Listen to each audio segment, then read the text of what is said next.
AV, line them up.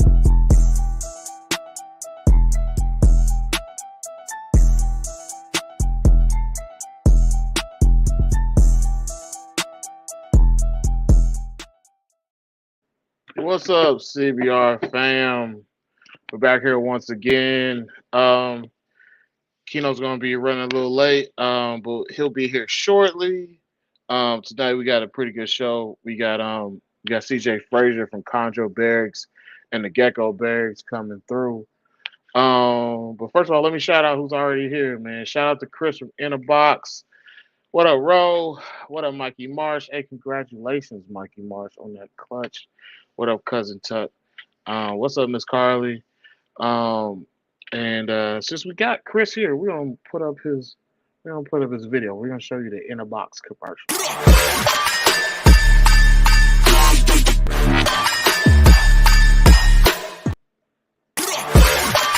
Oh, sure.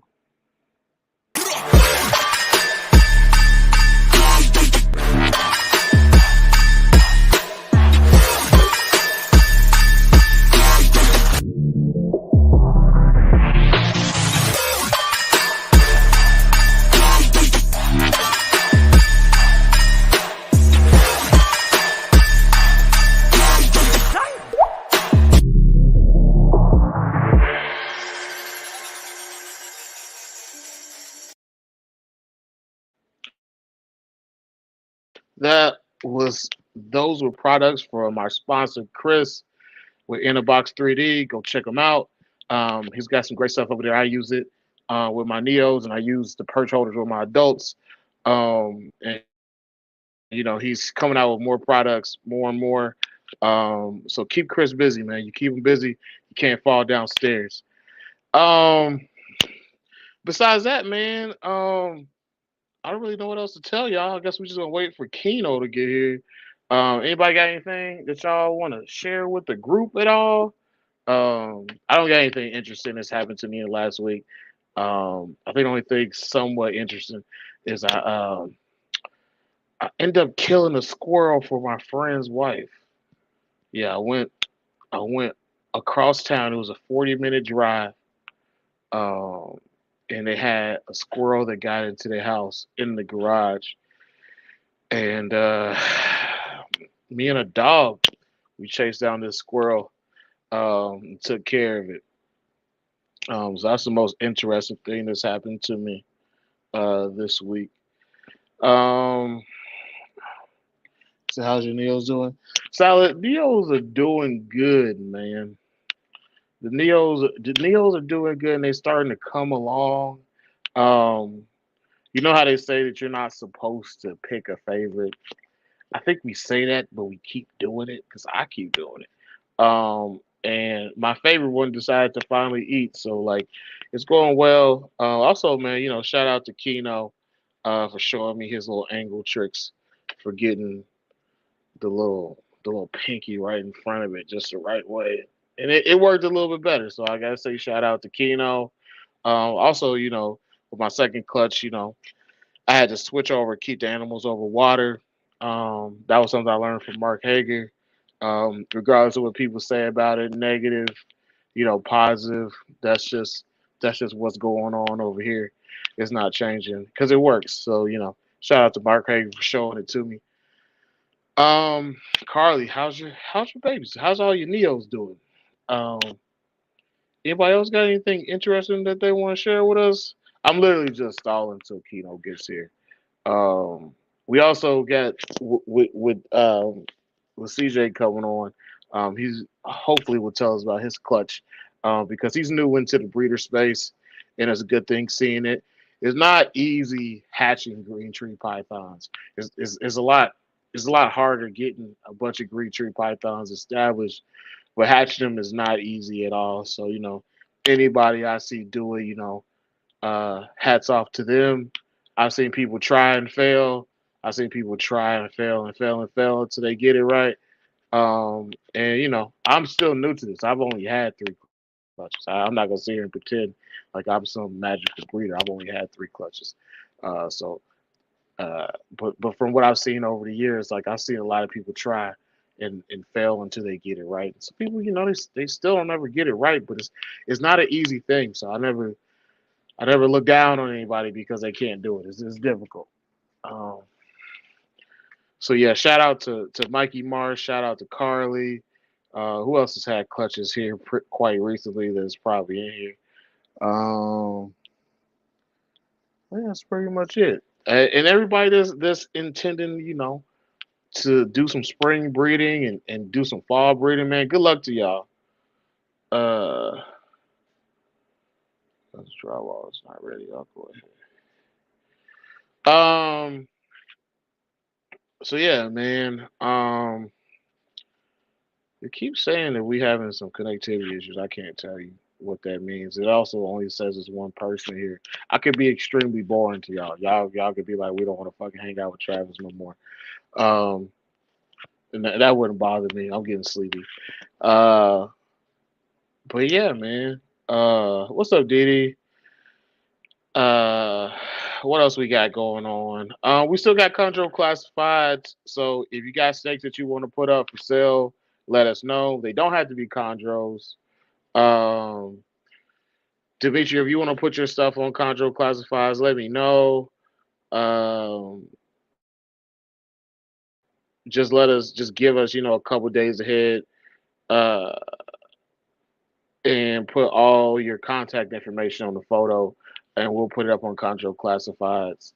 Um, Even if it's a ball python, and we'll put it up because we love you.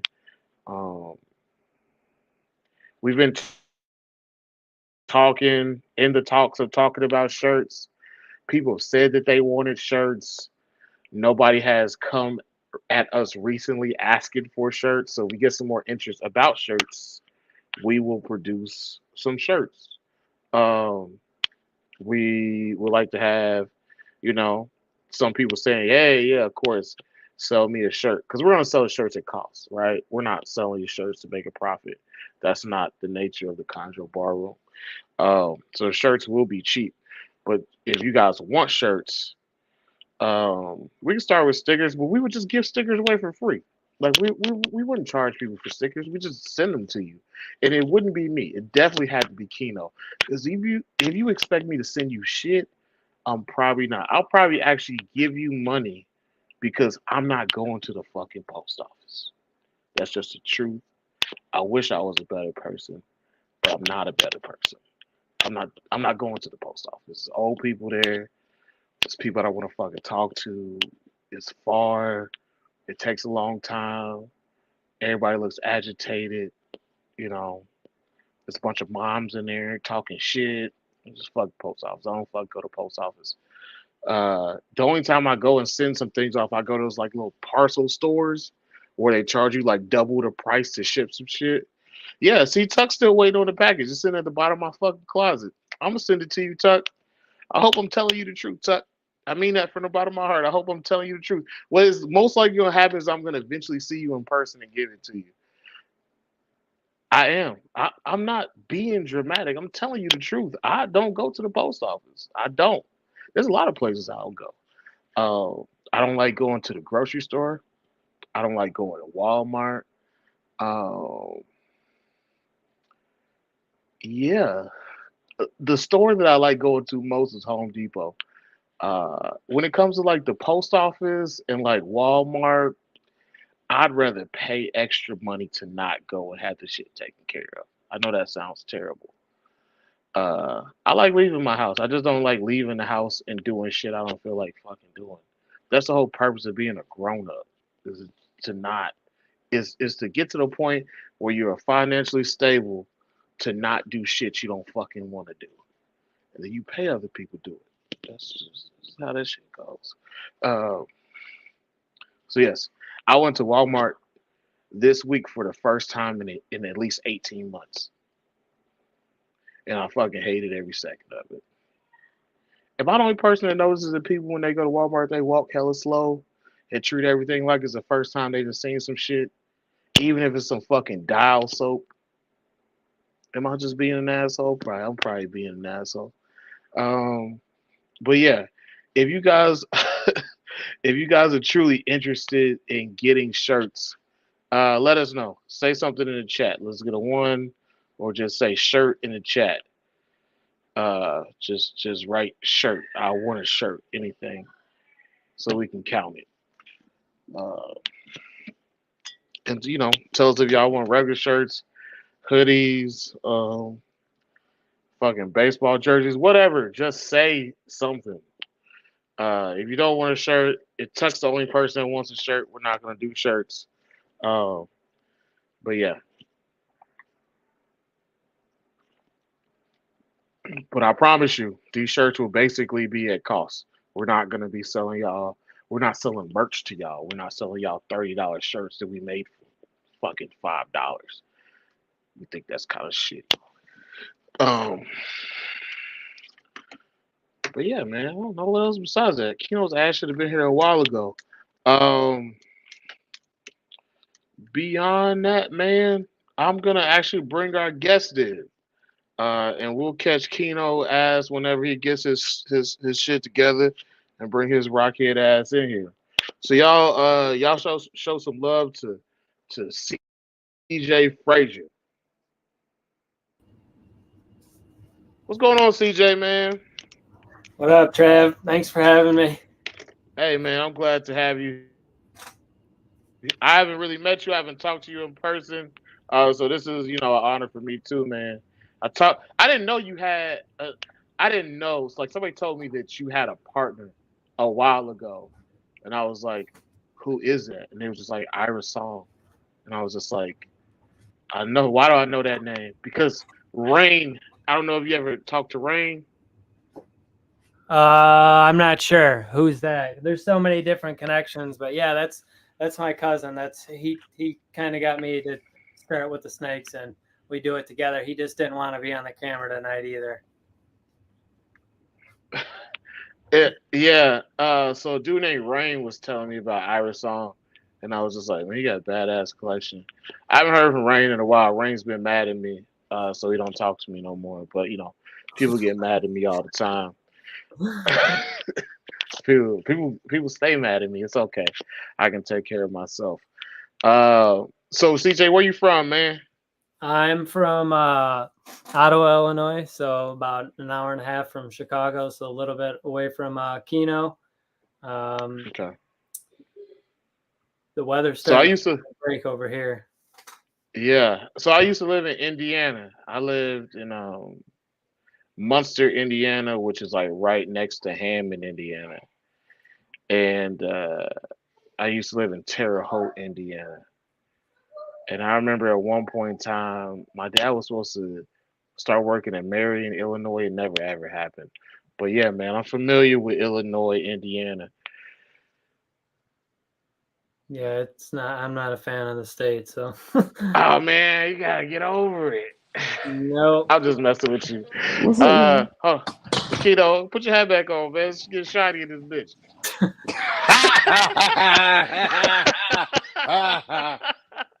Hey, you know what?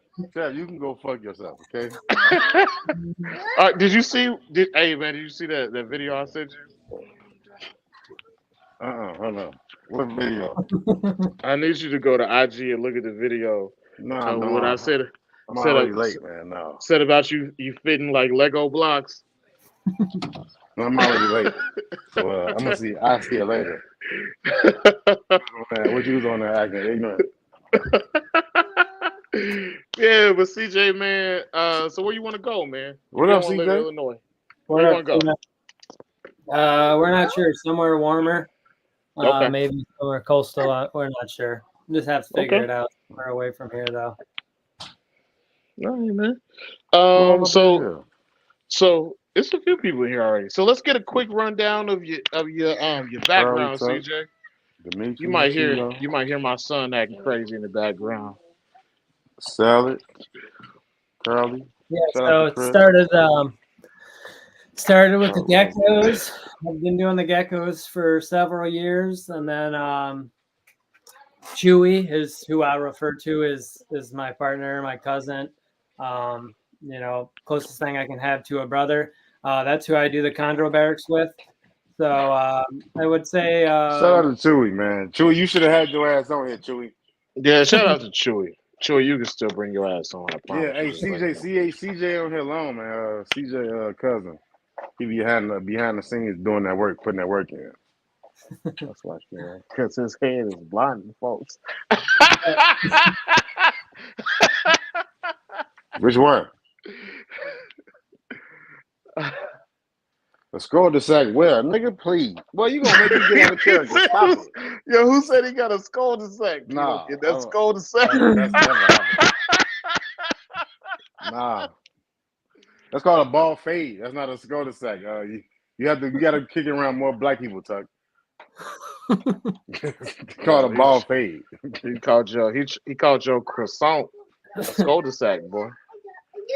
You know what I'm saying? Hey, anyway, go ahead, CJ. Finish, Mr. So Gecko we Chondro started with like 2020 is when we started to. It seemed like a lot of people with the COVID, a lot of people seemed to like not rush to the chondros, but it was like a lot of people are seeing them and wanting to experience them firsthand. But we started pretty slow, and then we started with we bought a couple of things that just didn't turn out right, and so slowly got into it, and you figure out like there's obviously levels to it. Bought a couple first early on, bought a couple neonates that were pretty young. So we went the young route to grow stuff out. You know how it goes. It's just better to just start young and grow them out and experience everything and just watch the animal as it grows, and the animal yourself. So we went from like 2 or 3 to What's up, Louie? 20 now, including the 5 neonates. So it goes quick. It does. It does go quick. There's nothing. There's nothing like once you first hatch babies, like just being there to watch them, because you put yourself in a rush trying to get them established, but really you gotta learn how to enjoy the babies. You gotta learn to just come and look at the babies. Yeah, seeing them come out of the egg was like obviously the best experience. And each night you're going to bed, watching, peeking, whatever, watching the camera, whatever setup you got. The night they actually hatched out, I wasn't like too overly paying attention, and I just remember waking up and checking the camera and just seeing a little, half the chondro head had his head just straight, perfectly piped right out of the egg, and I'd come down, and that was the first one that had piped, and there's nothing like it. The first time, the first experience is probably the best, but it's with the geckos as well. Each one you hatch, it's like a never-ending joy. Yeah. So, how did you use the geckos as a springboard to the chondros? Because you went from gecko barracks to chondro barracks. So I still do the geckos. Obviously, the chondro barracks kind of spawned off of gecko barracks just because of the name and the term, and then the chondro barracks, it just was very smooth, and Chewy was in it.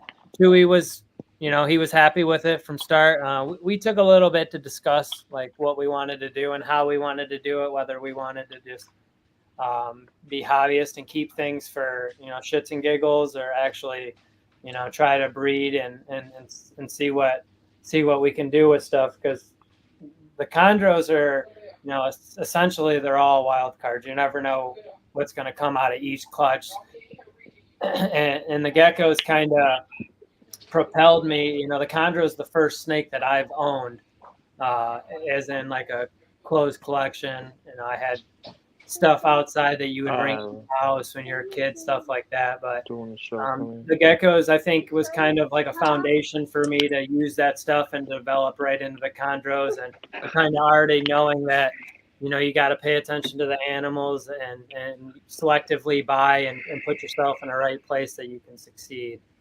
So I think that was like, I already had my feet under me, jumping from the geckos into the snakes as well. Okay. Hey, man, I got a quick question. What was the origin of the barracks name? Yeah, that was my question. Where the barracks? Were you military?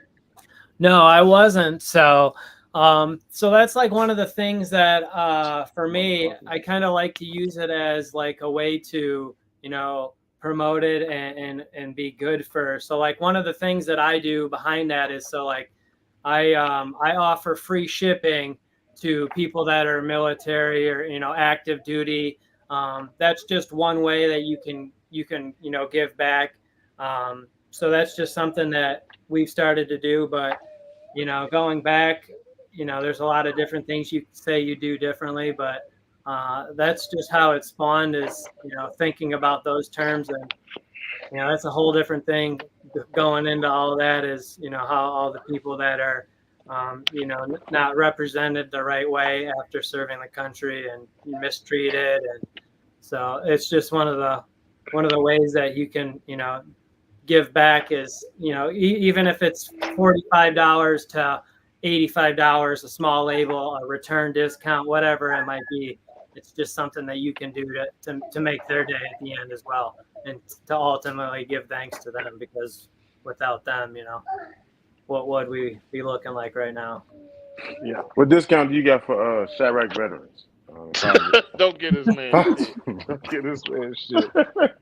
Give him some baby powder for that forehead. I need a knock that shine off. What's the Chirac veteran discount for a Calix baby? For a what? A Calix baby or a Zarlax baby? Calax baby. It just depends, man. Sometimes they go low and sometimes they go high. It's like the quality, but they're geckos and the chondros are. It's a whole different ball games. Obviously, with the chondros and a lot of other snakes, they're in their own category with the unpredictability. So crossing over between the two, what are some of the, besides the predictability or unpredictability, what are some things that are differences? Like when you say it's a whole different ball game, lineage wise, traceability wise, as far as So sires, grandsires. Talk about that to me. The lineage, I would say the lineage is kind of similar. Like with Leachianus and the gargoyle geckos, those are some of the most sought after things is the lineage. Some of these Leachy buyers, they sell directly, sell off their name. They've been doing it for 25 years. It's a reputation you can uphold by. A lot of people have stuff that their reputation comes down to, how they treat themselves and how they treat their customers too, because you can have a really nice animal and your selling point is that nice animal, but if it doesn't produce right and it doesn't eventually progress the right way, then a lot of times you're going to lose those clients. So, being consistent is one of the biggest things. So landing on an animal that is super consistent is kind of, luck, or it's a good buy. It all just depends. With the geckos, you can buy something at a minimum baby age and know that it's going to be a substantial adult, the best of the best. With the neonates, you're specifically buying just based off of like you're going in for those genetics and those genetics only. The phenotype that comes with it is all extra value. Sometimes they turn out fantastic and sometimes they turn out green.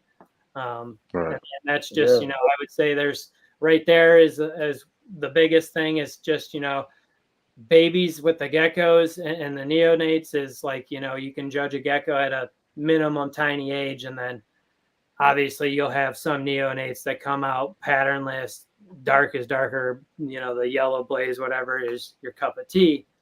But it's, it's like a lotto with the neonates. What is the life cycle and like maturity cycle for geckos before you get a gecko baby, then it's an adult, then it produces babies, and you could sell those babies? Like, what is that time frame like? So with like a crescent, turn the sex light on, bro. Turn the sex light on. Listen, before you get mad, the sex light is no longer operable because Silas pulled the cord out the back of it. Oh no! So when you see Silas, you gotta whoop his ass. Oh damn! You see, there's no cord attached to it. So he ripped the cord down. He's a fucking young maniac, man. Oh, You know what the craziest part about it is? My wife, she came. I was in the garage. She came out. She was like, "You gonna be really mad?" And I was just like, "I'm always mad.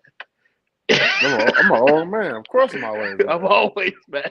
And she was just like, "Listen, Silas, just like somebody destroyed the cord that connects to your light." I was like, "What light?" She was just like, "Your neon light." She was like, "I don't know who it is." I looked there. I was like, "We both know who it was." She was like, "Yeah, it was Silas, probably." I came over here the other day Wow. and I just see this little fucking dude just standing up here on the side. This is after he had ripped the cord up. He had fucking fucked with the blinds and everything. It's like my house was getting burglarized. It was So not. yeah, It was like you fucking up the Temptations album all over again. yo, don't listen. We So don't gotta talk life, you about see that. that? You see that? Life come at you fast. We don't gotta talk about that. We don't gotta talk. We don't gotta Came talk full about that. circle. Came full circle, didn't it? Listen, beige Travis is just as bad as dark Travis. Drake Travis is just as bad. Go ahead. Go ahead, CJ. My Talk bad, about like CJ. The life establishing baby cycle, geckos and all the that. Yeah. cycle of the geckos. So the baby geckos, they usually hatch at like 2 to 3 grams, sometimes a little bit smaller. They can, it just depends. Usually they're adults by 2 years. They go by like age and then weight. So like the age and the weight is 2 years, and then females are 45 to 50 grams. Males are generally 45, 40 sometimes on the smaller end. But it just depends because some animals can be up to a breeding weight and up to 40, 50 grams in under a year. So I think that comes down to a few things, like the lineage. Some geckos are just bigger than others. It comes down to the feeding schedule. Some people feed every So other. you said in under a year? Yeah. Oh yeah. Damn. Oh yeah. Now the code is you generally don't breed that, but there are some people I'm sure that breed as soon as it gets up to weight. But What's the that's youngest female you bred? what's that? What's the youngest female you bred? Probably the youngest is, I want to say, generally my stuff is I don't overly temperature my stuff, so I the room goes up and then cycles down. It doesn't stay constant. So about 2.5 years is probably the earliest that I get to seeing a female being at the 50 grams robust. Like Fire Panda, I hatched and produced myself, and that was a gecko that I've been like each gram that she's putting on, I'm just writing down the days, and she's actually laying eggs this season. So her eggs should be hatching in the next couple of weeks. So I'm actually excited about that next month or two. But yeah, I mean, a female generally needs longer time. Males, some people could breed those things. I mean, like the males, there's some males that could be 30, 35 grams and they're not getting any bigger. People are going to breed those animals at that size as long as they maintain and they are a healthy, established animal. Some people aren't going to breed that. Generally, I'm going to look for something that's bigger. I want to pass on the lineage of a bigger animal. That's what she said. The thing with like Calox is he's a bigger male, and that's one of the things that I like seeing is his kids generally are larger sized animals. So that goes down into like the What's up, DD? and then the blue line, and the chondros, generally people say that the blue line runs into being smaller because of the years and years of whatever they did. Line breeding. Right. The geckos, I wouldn't say that, these things have only been established, like reestablished since the mid 90s, like 94, I think they came in. But you could have a female that can lay you 12 clutches. That's 24 eggs in one season. So, I mean, you have 30, 40, 50 females going. You're talking hundreds. The productivity is huge. Yeah, that's how Keno was back in the grief home. So, I mean, like with the crested geckos, though, you pair them up. It can be one and done. The female's laying eggs in 45 to 60 days and then cycling every 30 days, 7-8 months. So that's a pretty quick turnaround. Yeah. Oh yeah. I think everything with the crested are pretty quick. Obviously, So that's how you become a millionaire gecko breeder. Okay. but I started with these things in 2016 and 17. I slowly started collecting. I hatched my first clutch in late 2018 September. One of the geckos' names that I hatched was Jailbait. He was a really nice tricolor. And then it spooled from there. And the last few years, I've had Why you name him Jailbait? earrings each. What's that? What's spawned the name Jailbait? Jailbait? Yeah. I'm not sure. Every time I would take him out, he would just aggressively like attack me for no reason. But we had made like a Facebook post, and somebody had actually referred that name, and that's how it. We've actually had several people name our stuff. So I don't know. I've got a bunch of stuff, man. Maybe he didn't like serial killers. Maybe. Hold on a second, y'all. So say I guess to kind of wrap up the baby gecko thing. How do you go about how do you establish a baby gecko? So like you can go the method Is of it as simple as just throwing calcium dusted crickets in there? Or how do you do it? so generally they'll start on like Pangea powder. It's Okay. a paste substance. You mix 2 parts water and and you Depends. offer Yeah, it's that like to them. a little liquid, right? Yeah, it's more like you want it to be smoothie form. Yeah. But that's not where they get all their nutrients. As soon as you can get them things taking bugs, obviously that's the best. But like the Pangea, it starts them, and then a lot of times you move them to the insects, and then the insects are a critical part of the diet, and that's a one way that the growth can be so substantial is the temperature, and then are you feeding insects? Are you feeding gut-loaded insects? Are you feeding no insects? Are you just buying and feeding off? There's a lot of, are you keeping your collection at 66 degrees? And then are you switching up too? Are you doing crickets, dubias, So generally I do super worms?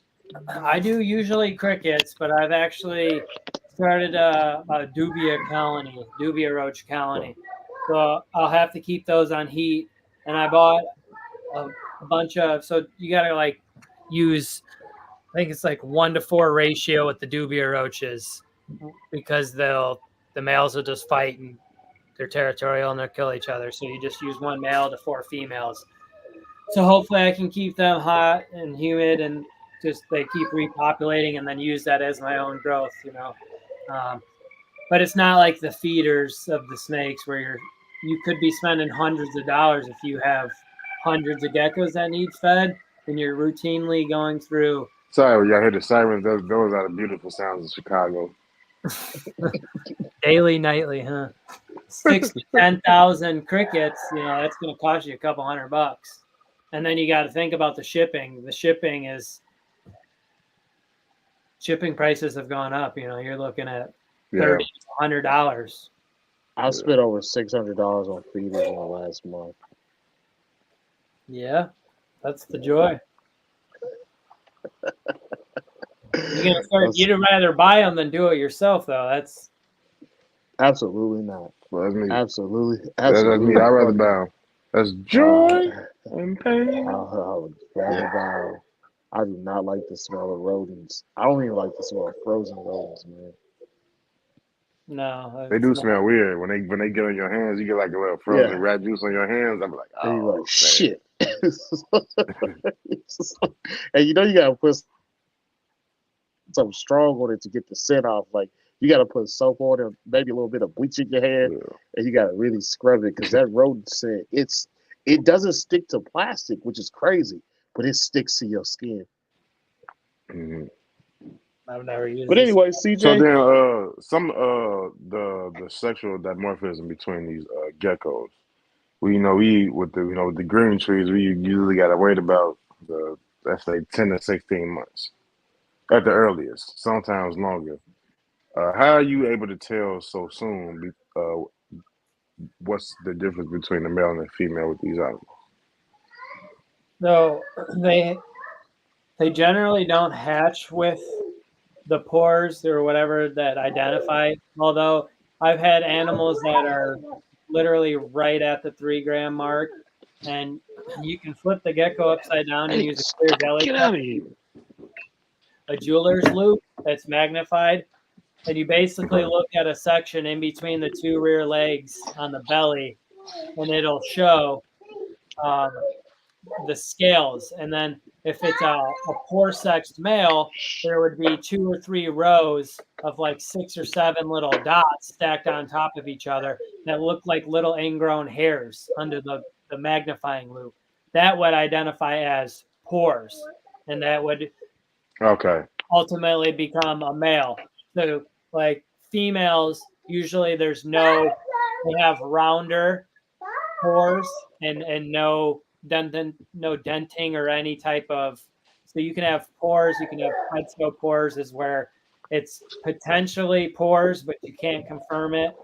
But yeah, you can sex a male damn near at 3 grams sometimes if they're showing that. Now you can have females that show type of whatever type of pores, but it's not a male. Obviously, there's some underlying whatever it would be that people can say that they have pores and flip them over, and they still do have those pores.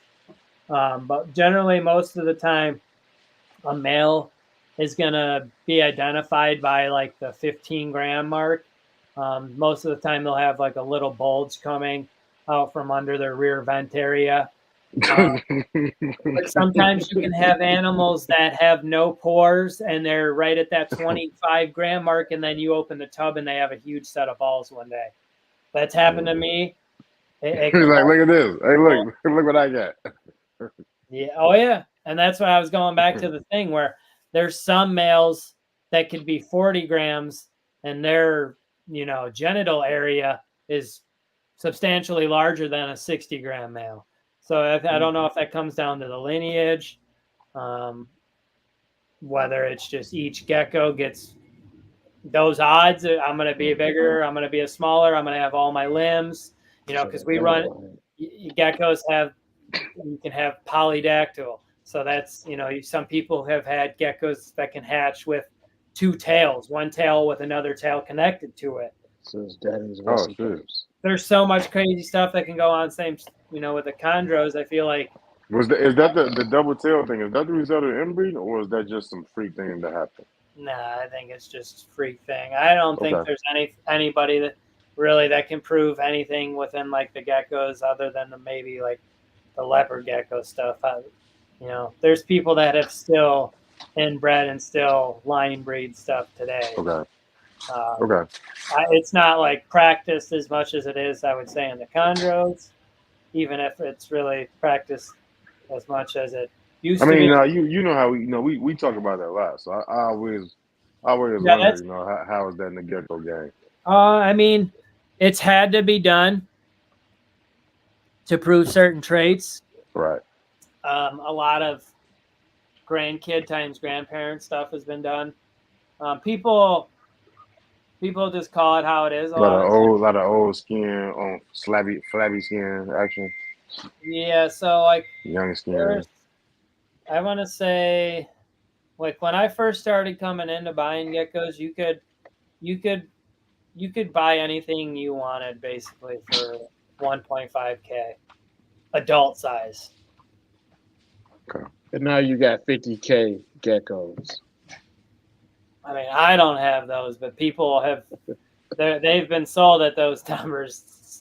Yeah. We seen some at Tinley. We saw some. a 20-something K. It was a $25,000 one. Yeah, I don't know if those are going to sell unless they're like melanistic leeches and stuff like that. Those hold their value, but like the cresteds, a codom trait, the wrong person gets their hands on it, it's going to be, it can be blown out of the water in one season. You're talking these things are being produced, the crested geckos are being produced by like the 100,000. I mean, you said that one female can lay up to 8, 9 times a year. Yeah, I can see that. Or better, yeah. I could see somebody doing like, getting something crazy, but going too crazy with it and treating it like the bamboo, basically, the bamboo gene and ball pythons, like completely killing this market. Oh yeah, that's already happened. We had stuff. There was stuff that was going for obviously Korean prices, like $74,000, and now they're down to like the hundreds. So it's all just. I've never been one to gene race, so Bruh, I like to stick to. if I was the one that founded that line, I'd be pissed. I'd be pissed off. It'd be something like me selling them all. He'd be like, yeah, let's get these things. These things cheaper out to everybody.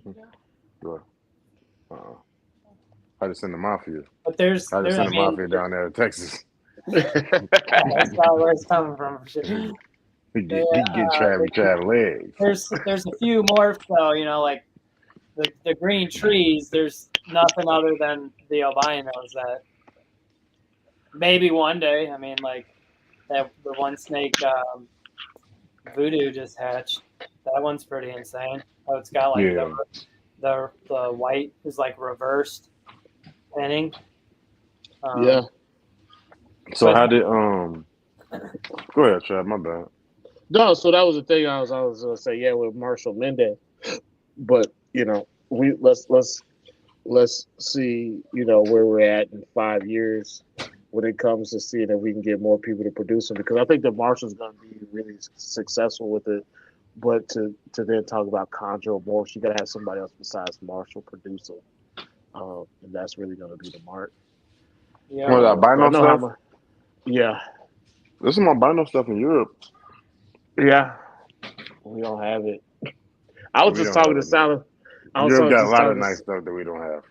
Yeah, me and Sal was just talking. He was talking about the glacier stuff and this and that stuff. He's like, you guys got so much, man. I was just like, yeah, but y'all got some cool shit over there too. CJ, is it like that with the geckos too? Is like Europe? Are they ahead of because we feel like Europe is ahead of us on the import side. You think Europe's ahead of on the green sea python import side? Yeah, it's like how is that on the gecko side? I would definitely Korea's in the front. You think Korea's in the front? Okay. But that's the thing. I'm talking about obviously Indo is, but I'm talking about like after they leave Indo on the import. You know what I'm saying? I think Europe is. I think they shitting on that. Yeah, I mean that's the thing. Like we send, so like the U.S. chondro breeders will send snakes over to Europe, but how come nobody wants to import them? What do you mean import chondros into the U.S.? Yeah. From Europe. Stuff. Why doesn't somebody just take all you got to do is you get a third party broker, just like the same guys the big dogs are shipping to. They send it and then they repack it and then it goes over to the border. That's how all that stuff ends overseas, That I know it take a long time though, right? Yeah, I think it's different. I think there's probably a different process for things coming from like Europe than it is, just like a gang of chondros coming in a box from Indonesia. Because I'm talking about like I think a captive Irby has imported. Was he's but that's what I'm saying. It's probably a different process for that. It's not the same as just onesie twosie. They're cities, so the shipping is going to be you can't get a courier. But if if you're talking $300,000 in snakes being exported, somebody's going to make it work. Just like the snakes that are going over, people are sending them to Canada too. The geckos come from all over from all over the whole world. I don't think anybody wants to risk the animals because that's a long time. There's people in America that breed chondros is not going to ship them overseas to Europe. Like that's just it. It's probably some different process. The shipments probably aren't guaranteed for the price that you're spending on them anyway. no, Even nothing's guaranteed. I don't guarantee anything overseas as well. we But don't once get like even with shipping in America, like they're not guaranteeing live arrival anymore either. So you gotta think about somebody shipping a 5K snake somewhere. It's unlikely that somebody gonna put 12 5K snakes in a box and just ship them. I just don't see it happening Yeah, anytime soon. it just depends on when it comes down to who's going to do it. It's just like most of them are leaving the country. I don't think, those snakes leaving the country are arriving there safe and efficiently. There's going to be no issue from them coming from Europe to us. If we can Yeah. get imported stuff here just fine, the way they used to do them was stick them in a Pepsi bottle and fucking throw them over. So, I was talking to Sal. Sal said he said the You top never price lie. for a chondro in the UK is like 3K. So like even if you got a 5K chondro, the No, he market over probably was there is like, bro, we mean it was free 3K. Yes, why it you make was. his mouth doesn't do that? Why'd you do Huh? that? Sorry, Sal. Sorry. Carly, Not I'll probably work with both geckos and chondros forever. It was I've cut 3K, back bro. on the It was geckos 3K. substantially with a daughter and going to school. It opens up other time, but yeah, I mean the chondros and the geckos definitely are. But I think that together. like there's I people ain't that think are Marlon. What up, doing it, Marlon? but Marlon, I what's going think that on, they're bro? probably doing like one or two, man. If you want to be the guy that can bust it wide open, that would be great. And you should talk to somebody like Sal. But I know the guys in Germany. It's guys in Germany that are amping up the import and export thing between U.S. and Europe, but it's not a lot of it. How much have the imports really fallen off into coming into the USA though? A lot, a By like lot. 70% or better? Yeah, I would probably say about yeah, maybe close to Well, that. the imports coming into you said United States, man. It's probably that, man.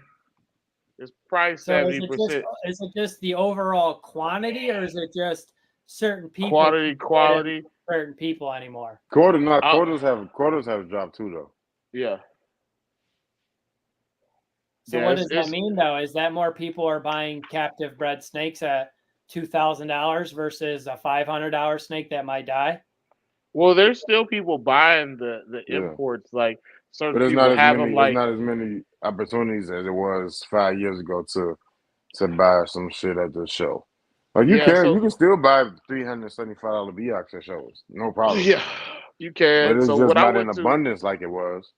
when I was in Dallas last year for NARBC, just Willebanks, he had when he was selling the new heat panels he sells, he had a bunch of chondros, and what he said is just like, yeah, I stocked up on a bunch of them. He's just like, Both because of it's y'all gonna looking pretty close. amazing. Like he said that he thinks it's gonna close. I I guess soon here, or it's gonna close completely. I can But see that. but there's still some around, but the variety of imports and the quality of imports is not what it used to be. And when I came into it, I got a lesser version of it than it was 5, 10 years before that. I mean, even from when Oh I first man, started if you go seeing them, look at no, I would say this. Go on Facebook and search Ryan Burke posts yeah, from that's like Yeah. 2000, Oh yeah, Ron Burke used to have some 2010, crazy shit. from like 2010, 2015. And you be like, damn, you were selling this back then for $600? Man, some of the most crazy is like outcrossers coming over here and all that. And he doesn't even sell it. I don't think he's selling too much of anything anymore. Um, so I All think right that with the like right with the ball pipe does though. I see he has some stuff on Facebook, but it's not a lot, man. You get I his can ball see So python. that. I have a giant BX from Ryan that's going to be breeding weight later this year. So try that one I've next fall. I've heard of one other person supposedly coming in heavy to the import game. I haven't seen any of it yet, so I guess we're still waiting to see how it shapes out. But I've heard it over years. Multiple people say they're going to get into to importing and selling chondros. Man, it just doesn't seem like it just works out like that. I've heard of people still having bunches of imports, but it seems like the imports that they have aren't really that great. But I mean, nowadays people are gonna buy exports or imports, whatever. They're gonna buy them so they can get one, a cheap deal, two, something they don't care if it's gonna die or not. This is probably gonna be their first snake or whatever. Three, where they're looking for something that they can get and try to either give it to somebody else because they're not going to be fully interested in it, or they're going to just try and get as many of them as possible and then go that route because they don't want to. Yeah, it's all the chondros is like a number game, but it's all like for me, I'm not specifically into like the import stuff. Like I like the BX side of those stuffs, and I would take a risk on an import all day. You have to follow the guidelines and stuff like that, but are specific people looking for imports, or are they coming and looking for a designer, or are they looking for something? I feel like all the people that are coming over into the new generation the last few years, everybody's specifically goal oriented. Like with Kino, he's slamming the Cyclops, and that's what he's going to do, and that's what there's nobody else that are really going to keep up if he keeps going where he's going. For me, I want to be able to have my hands in the blues and the darks, the melanism, chewies into the yellows. So that's how our logo has the blues and the yellows. In time, everything we want to mash it together. But it just depends on how people are shopping now too. I think a lot more. Side note, I want y'all to think that the only thing I'm doing is Cyclops. You gotta let them know. But I mean, I think more people are being picky buyers too. I think people are more inclined to come and buy a captive bred snake from somebody they're friends with and pay $1,000 or $1,500, whatever. Versus, I've seen stuff at Tinley that was a year old, and they're smaller than the neonates that I have here already. So if they're a year old, then things need to be fed more than. But we also have a new issue where imports are more expensive in a lot of cases than certain captive bred animals. Yeah, and that's probably it should be the opposite, you would think, right? Unless the quality. No. It shouldn't. I think that's what the market is gonna bear, though. I think it's what the import is. Like, because I think you got to put the imports in their own market now. Yeah, it's a lot of imports that like they may be imports, but quality wise of what the animal looks like, look way better than captive bred animals. Because I think there's some imports out there that are worth $2,000. I just don't think. Yeah. I just don't think they're the ones on off market. Yeah. There's some badass imports still out there. If somebody's going to spend, that's like them buying it as a risk. They're not going to know that it's going to turn out to be that nice. So it's the risk and the reward is there. If you want a locality type animal and you know that that's more inclined to do that, that's the route you go. You don't go and buy it. What you talking about? Like, what you talking about? Adult though? You talking about adult imports or what? Neos? Most of the imports are going to be probably pretty much close to changed I would never already. pay $2,000 for an import Neo. Hell no. Hell no. Well, that's what I'm saying. But those don't come around anymore. I mean, if they do, I'm not seeing them and I'm not asking about them. But like, all I'm seeing is stuff that's a yearling, maybe. Like when we bought a Biak that was an import, and we got it for $400. It was a red import Biak, I think they were going for like 500 still. Is that what they go for now, or do they go for a little more? It depends, man. I've seen import Biaks recently as low as $400. Somebody was selling them on $350. They had yellows for like $275 or whatever. I mean, the thing That's is because just they like, have so many, they can't sell them. Now they're running out of cage space, and what's going to happen is the next shipment's going to come in, and they got 8 more little fuckers that they can't move. well, And the those thing people is aren't just like, keepers; they're flippers. Most of those. That's how they. They're not like a hobbyist keeper. They might pick and Wow. choose and take that shit home, Wow. but at the Damn. end of the Wow, day, that was wild. that is super but you, cheap. but you also gotta think, man. Like some of those imports, man, like those Biocs, those red Biocs, like Nice. they're gonna be nice, man. Like they're Anything gonna red be worth Fiat more. is a good buy right now. Even some of the yellows, they're gonna be worth more than a lot of the animals that you see on Morph Market as adults, man. Because I mean, we see animals all the time where people debate, is it really worth this much? How it looks and this and that. But with imports, man, you clean them up, man. You can get a spectacular animal for a little bit of nothing. It just depends Oh, no. on how you roll with it. It's not wise to like do it cheaply with imports, and I think that that's the biggest thing is making sure that you have a protocol and stick it to it. But I wouldn't shy away from Yeah, definitely go imports. watch that import show if y'all didn't see that because we got into that how pricey it can be. Hmm. I think the last import I got, it was. I'm not gonna say how much it cost. Yeah, by no mistake, you think that just because you're gonna import all right, so this person charged me he gave me a price of $1,500 to $3,000 entry level and I got this import of $700. Just because you save some money, you may have saved $750. Don't think you're gonna pocket that $750. Oh, you don't pocket it. You got vet bills. You probably got 2 vet visits for that animal at least. You got to pay for the fecals. You got to get it nido tested.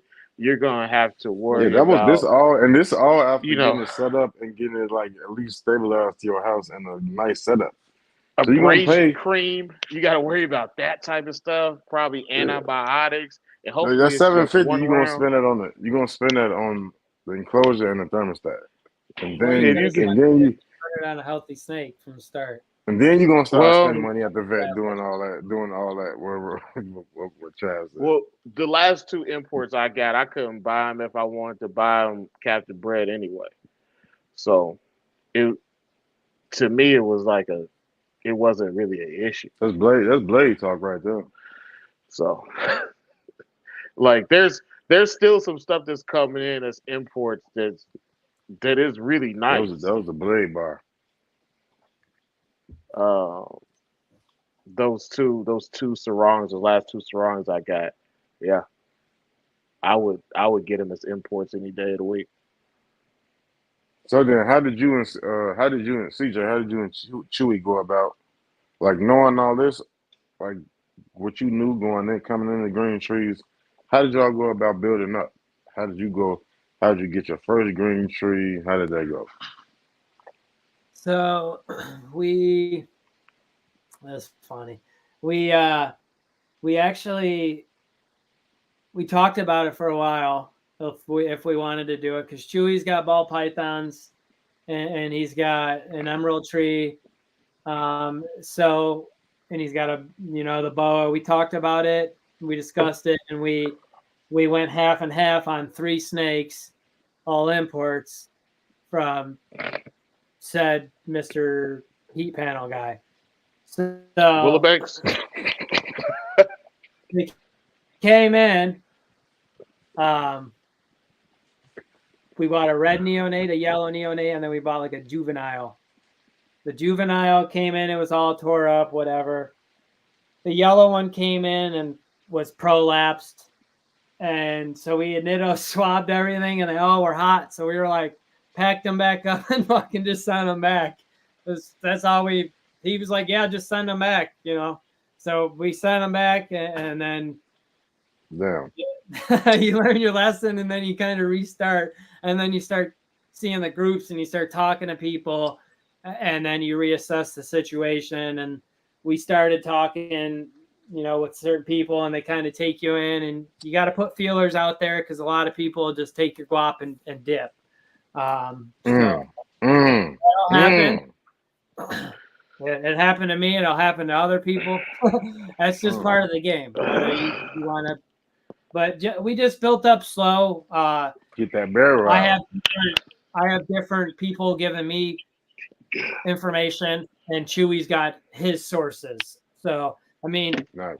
I think at this point, for a lot of people, if people are failing with the chondro stuff, it might be they're either doing too much or their animals aren't being nurtured the right way, because as many people that are doing this and as much information that is readily available, and you can pick up the phone and you can call Kino and say, hey, this is what's going on. Call Dimitri that she's laying eggs. There's a lot of people that have credibility that can say this is what you need to do, and people are doing that. So if the snakes aren't breeding, maybe it's the snakes, maybe something. No, what you said, something is very important though, because see, and I never, and you know this, CJ, I never proclaim myself to be no genius or none of that shit, but the fact of the matter is, when you got good information and you action about it and it's given to you, what you supposed to do with it? Use Listen it, to store it it. and use it and use it. And it's like, whereas it's conversations that I don't have with you that I had the exact conversation with somebody else, and they took it away where I thought they thought I was attacking them personally, and you was like, yeah, so and so, all right, cool, I'm gonna try that next time, and I was just like, I'm looking at it too, like, damn, do I switch it up? Do I change who I am because this person called me an asshole, but you telling me like, yeah, I understand exactly what you're saying. All right, cool, we'll switch it up. I'm just like, some people Yeah. just absorb information differently, I guess. You also got to realize he was a little sensitive. I think that's as far as we should go. Yeah, well, yeah, but yeah, it's like, but you get good information, and it's crazy because CJ, the information I gave you is the information that I read about. It ain't nothing I sat here and was like, I'm about to make up this plan and tell the world that, you know what, Sabotage. this is my plan, and I made no. I'll be like, man, look, well, this is what I do, but I learned this, and and shit, I still ask Patrick about shit because I just don't think that the day you wake up and don't learn something, that's the day we all become stupid. You can learn something every day. Yeah, and I think with the chondros, there's always more information. That's crazy. I mentioned More Pat. people are He going to be. pop up with the pale hands. People What are up, going to Pat? He'd be. already been here. Oh, he People was are going to already have here. new information coming out. There's going to be, look how many different sources of incubation methods: over water, over orbs, over perlite in the perlite. You can use aquatic pond soil. You can use vermiculite. So that just comes down to there's, if you're getting eggs and they're shitty eggs, you can't blame yourself for the eggs and the clutch going bad. If you get what you get, that's just sometimes how the odds are going to be. They're good eggs, the better odds you're going to have.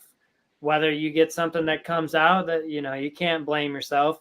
But I think that if somebody is struggling and consistently is struggling time after time after time, then maybe you need to take like an overall look of your entire collection from the outside in and just put aside everything that you've been doing and say, okay, if you were coming in and saying this wasn't your collection, what are you noticing right away? So like the first thing for us to get I'm in Illinois. So what works for us in Illinois is not going to maybe work for the boys in Texas. So it's like the thing for the first time to get my female didn't want to spark the ovulation. As soon as I kicked her down to 70, that 69, it just went. And that 2 degrees difference made all the, as soon as I went from 72 to that 69 and a half, everything changed. And that was because other people are saying maybe you need to bump it lower. You need to bump it lower. And I took that advice and I went lower. And that's how we got our first clutch. But like some people just don't want to take advice from others. Maybe that's an ego thing or whatever. I'm not the first one here. I won't be the last one. I would love to give info that I have gotten from you guys, Dimitri, Brennan, Brian Latimer, all them boys. There's so much good content, so many lanes, the books, the interviews, the podcasts. If you're not searching this shit yourself, then you're only going to do as much as you want yourself. There's people that are going after this with everything they have, and I think that the more and more people that come into this game, I think it's going to open more doors for people that maybe can't get that $5,000, $6,000, $7,000 designer. The more and more people that open those doors, the more and more opportunities people are going to see that and be able to get that source of a lower price snake that turns out maybe better. But it's all risk and reward. You're buying solely genetics with chondros, and that's how we look at it. If it turns out spectacular like Magic did, then hooray. We didn't pay an arm and a leg. Some snakes you're going to pay an arm and a leg, and it's going to be bright green. And that's the lineage is what you wanted. If it turns out to be blue, then that's awesome. Get that work. He wants a blue fucking snake. Get that green work. Few and far between. You got to work for them most of the time. Get that work. Get that green work over the barrel. Yeah.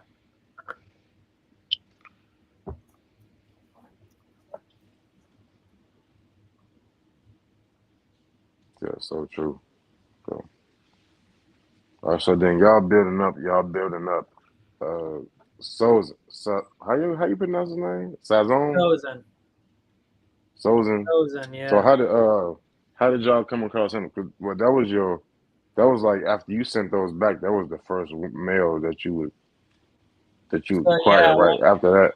Yeah, so we started to so Sozin was produced by David Newman and Brian Suzan.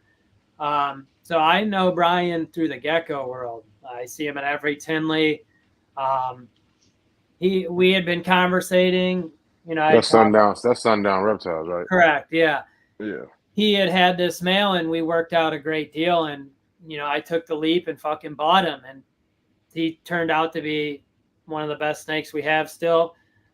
It seems to be that like everybody's after the high melanism now.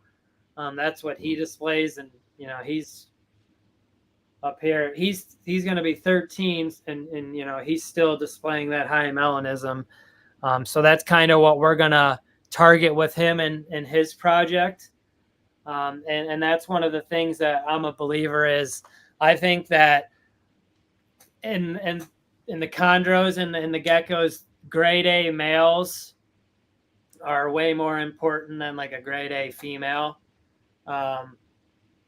Those males, you're building a foundation around those males. The males usually get paired up to 1, 2, 3, whatever females. So when we seen that there was a nice male available and it was something that we knew we would want to work with, we would just snag it. And people were selling, really nice, basically ready to breed fully transitioned adults for $3,000 to $4,000 to $5,000. So we thought those were good deals, especially now what the prices are now, they're really good deals. So we were just selective. We didn't overbuy. You didn't just buy whatever you wanted because you've seen it. We kind of are goal oriented with what the 4 years we've been doing this now, we were like way down here. Now we're up here. We consider ourselves, more seasoned. There's, is like I said, it goes back to how much work do you want to put into this? You want to study the pictures, the lineage. This stuff's never ending. These dudes have been doing this since the 70s. This is stuff that I want to do until I'm into my 70s. So this is just getting started, and I think that we're like on the pivotal point with all these people that are now producing, not in mass amounts, but in an amount where, every day there's 2 or 3 new people having clutches, as opposed to only a few hundred people. There's probably in the few hundreds now. So those are wins and losses, and some people are going to not like it because their prices are going to get affected by it. But at the end of the day, we're all just hobbyists, and everybody's trying to enjoy the snake. All the value set aside. All the shit hits the fan one day. Are you still all going to keep your snakes? That's what you really have to ask yourself. And I bet most of the people would. That was one of the big things that happened with the geckos is the COVID boom. The fucking COVID prices went 6 times higher instead of going down. So that just flipped the entire market the wrong way. And now the market and the crested are what people would say at the bare bottom. So people were buying hundreds of geckos because they were breeding and thinking that they were going to get every, egg was going to be a $200 to $300 baby. Now you have people that are producing so much stuff that they are having a hard time selling it. So it just goes down to like now people are back to quality over quantity. But it took 4 years of people to see that, and it goes back up, down. It'll come back. But like the chondros have stayed, pretty flat. You've seen a little bit of a price raise with the nicer stuff. But it just goes into, some people are going to have 15 grand to spend and not have a fucking clue what they're buying. And then, some people won't have a lot. So we started slow, built up and grew out our snakes. So we had a good understanding of what was, what was going to happen. But we've been blessed with a lot of males, and our females are finally starting to come up to the age where we'll have, hopefully 3 females going next season. All right, so you grabbed the 2 males. Talk about the female you grabbed and the one that kind of went bad for you. So that female was Kim Bird's 1601. She was a yellow neonate, and I had actually got her at Tinley through a trade of geckos a couple of years ago. So we had, she was a massive female, 6 foot plus, 1,300 grams. Not as big as they get, but, as big as she needed to be. Gave her a couple of years to get settled, and then we went and tried to breed her with our other male, Sundry. She didn't really take. Maybe the season wasn't right for us, the weather or whatever, didn't have the temperature. So we just waited the next season, and we went with Sozin this round, which we probably should have went with him to begin with. Paired them up, and they immediately locked. The second day, they were locked for like 2 days straight. She ovulated 49 days from the first lock. Basically, everything from there went on spot. Pre-lay. She didn't really end up choosing a lay box spot. So I don't know if that was the issue. She ended up laying 6 eggs, kind of bailed on the clutch early. Could see her on the camera, sourcing through the cage already. So she ended up becoming egg bound with 11 eggs still inside her. So she had laid 6 eggs, probably cleared one oviduct, and then, the other duck didn't. She had one fertile egg or one infertile egg that kind of stuck right at the cloaca and just cleared up 10 eggs behind her, and she ended up passing away. So 6 eggs she laid, 5 were fertile, 1 was infertile. We incubated the 5 eggs, and 53 days later, the first few started hatching, and by like day 55, everybody was perched. By day like 58, we had everybody into their own 6-quart tub. Hey, did you ever soak the female while she was gravid? Somebody farting over there? No, that was the sub pump going off. No, somebody got the bubble gut. But no, we had never. I didn't soak her while she was gravid. No. So I've seen before people have issues with getting eggs out with seemingly dehydrated chondros. I've seen it like twice. Yeah, I mean, I can't say that she was dehydrated. I don't know if she was. If she was dehydrated, I think that a lot of that would have played part into like a bad. If she's that dehydrated, wouldn't you think there would be like a bad shed?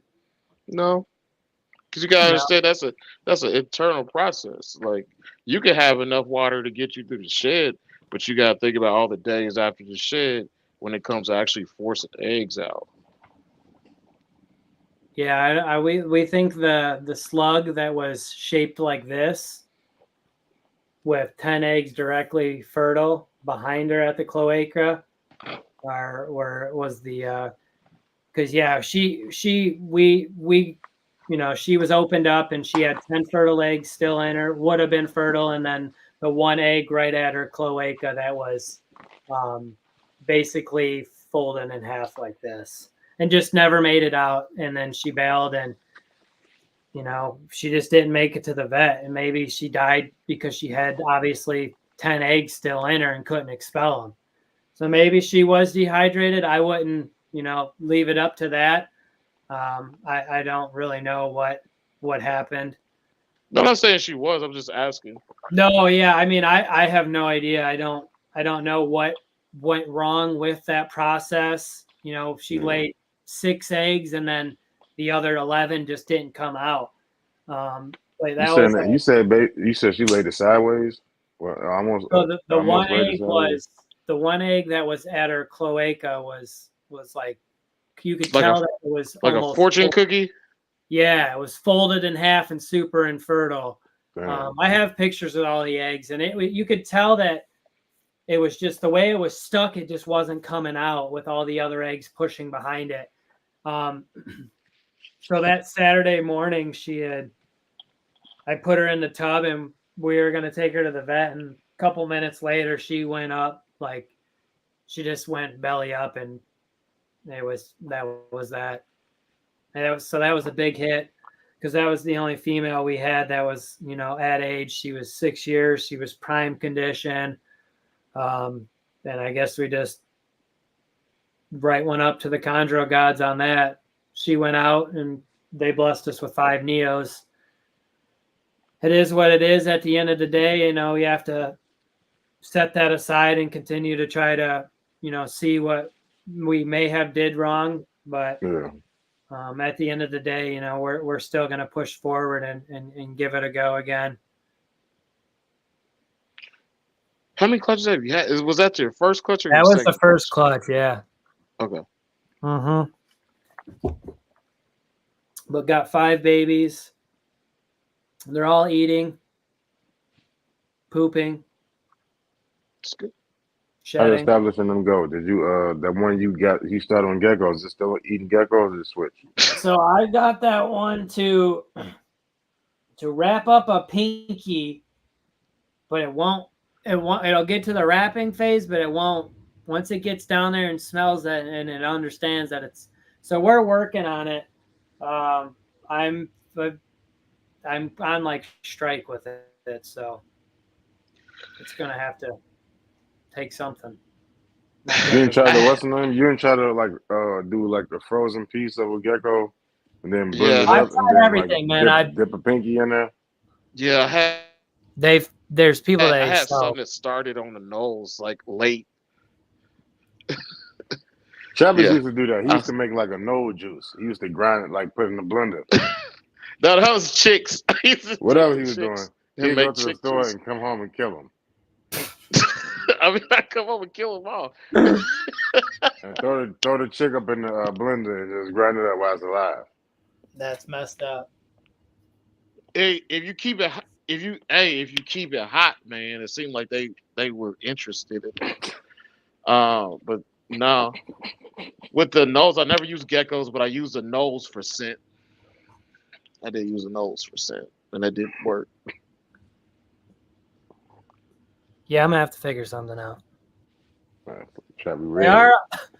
It takes we only- time, man. We only It got. takes time. You're gonna learn different stuff. Each clutch is gonna be different too, man. They're still eating geckos? Yeah, but I'm on strike. No more for that fucker. How old is it? How old is it? Hatched February 14th or 15th, the day after Valentine's Day. So 2 months. You say you got an Oh man, extensive that's not even that appetite. old, man. Bro, That's these not things even are that old. monstrous already. And I that's the got some that smallest from one. my first clutch. I had some from my first clutch that were most of the ones from my first clutch were pretty big, but I had some that didn't get going, man. Till they were 6 months. I had like four that didn't get going until they were 6 months out of 19 babies. Yeah, that's see, I only have 5, so I can literally I got lucky with though I mean 4 out of the 5 took right away. Like right away, you know. Had a little bit of scenting the one time for the one that was iffy. I mean, five neos is better than no neos. I'm itching to hatch more. It's such a cool experience, but it's like each time you're like okay, what do I do different this time? So they're all learning experiences. I mean, until you experience it firsthand, you know, Kino can tell you as much as he knows, but until you fucking see that egg in your hand and it's way smaller than you think.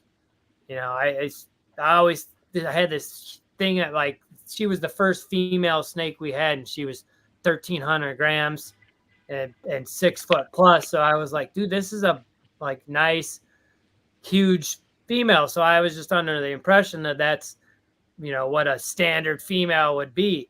Um, but you see, and once you see the eggs, you're like, holy shit! No wonder I couldn't see any of the eggs in her. You know, she's almost 2.5 times the girth of these eggs. I don't know. I could see eggs like the last 2 weeks with both of them. Like you see the lumps when you flip them over and start to palpate them. You see the eggs. Like Hmm. I How think big that are like the up in females? how big are my females? Yeah, the ones in your palpating. One female was the one was probably 800, 900 grams. The one was probably a little over 1,000. He said no BBWs on his blade. But now, after a while, man, like once they get close to laying, man, you flip them over, you got to palpate them, you see them lumps. Yeah, I didn't mess with her too much. We just let her do her own thing, and I don't know if she got Me, like if we two didn't give something. her the right lay box, or the lay box was like she was on the bottom cage, so that was like, was she not happy with her floor temperature? Was she not happy with her overhead temp? Was she not happy with the log instead of a cork round? I always give them a heat pad on the bottom. Yeah, so Just, I had thought about that, but I had I I done said, it, I moved all my females into cages that now have heater panels directly blown. So all the males are going to be on the bottom from here on out. That way, I always have a female that can have a ground heat spot for that reason.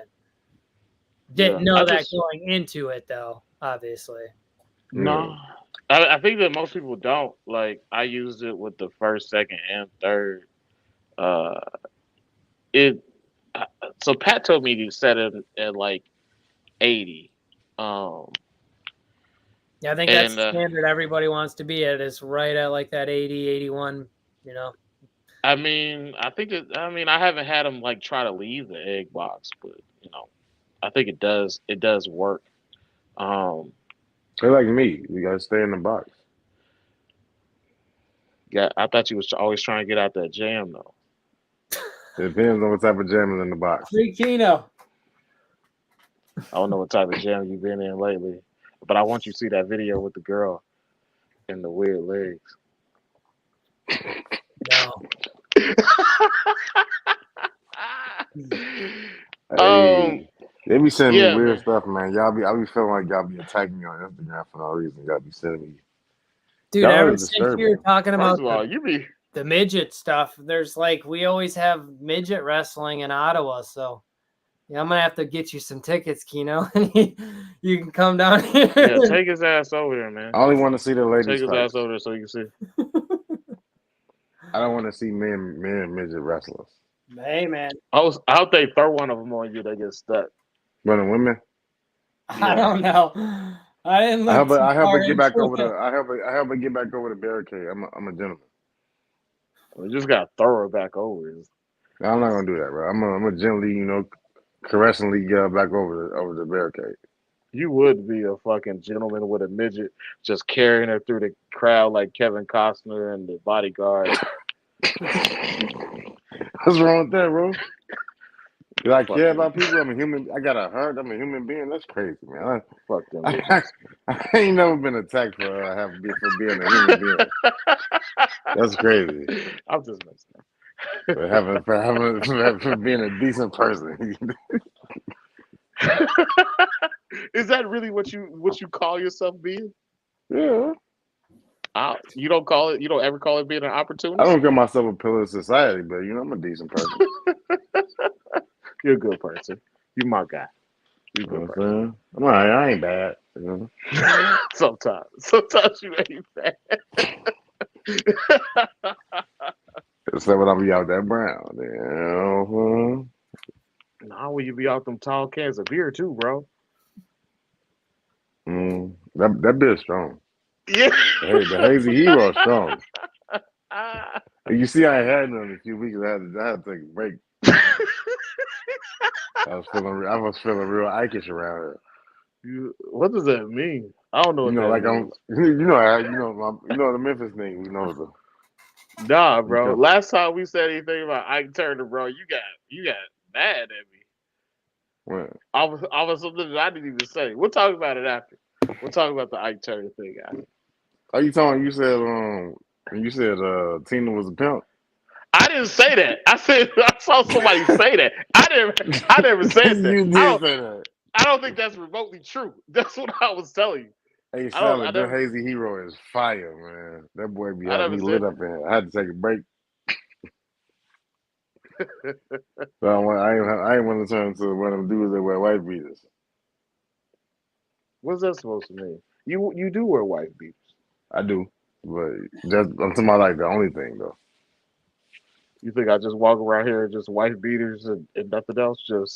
Just Winnie the Pooh and in the white beaters with my ass out and shit? Just swing on people. Who have I swung on lately?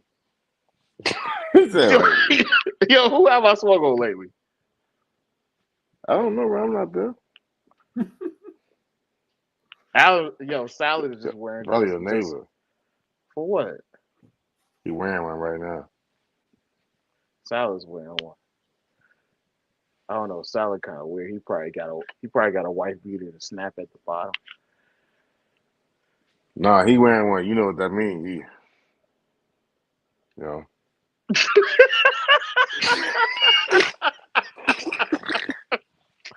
All right, man. We supposed to be interviewing CJ, man.